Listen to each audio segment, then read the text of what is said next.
লন্ডনে বাকিংহাম প্যালেসে ব্রিটেনের রাজা তৃতীয় চার্লসের সঙ্গে বৈঠক করেছেন প্রধান উপদেষ্টা অধ্যাপক মোহাম্মদ ইউনূস। এই সময় কিংস চার্লস হারমোনি অ্যাওয়ার্ড গ্রহণ করেন প্রধান উপদেষ্টা।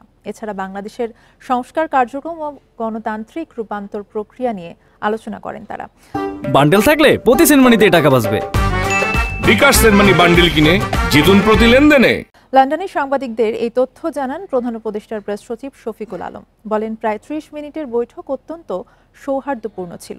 বৈঠকে পাচার হওয়া অর্থ পুনরুদ্ধারের বিষয়ে প্রধান উপদেষ্টার এবারের যুক্তরাজ্য সফর সবচেয়ে বেশি গুরুত্ব পাচ্ছে। বলেন, এই বিষয়ে ব্রিটিশ সরকারের সংশ্লিষ্ট কর্মকর্তারা বাংলাদেশকে যথেষ্ট সহযোগিতা করছেন।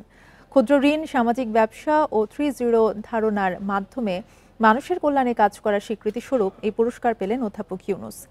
প্রধান উপদেষ্টার কিংস চার্লস হারমোনি অ্যাওয়ার্ড গ্রহণ পুরো বাংলাদেশের জন্য সম্মানের বলে জানান প্রেস সচিব। পুরো বাংলাদেশের জন্য এটা একটা বড় অনার।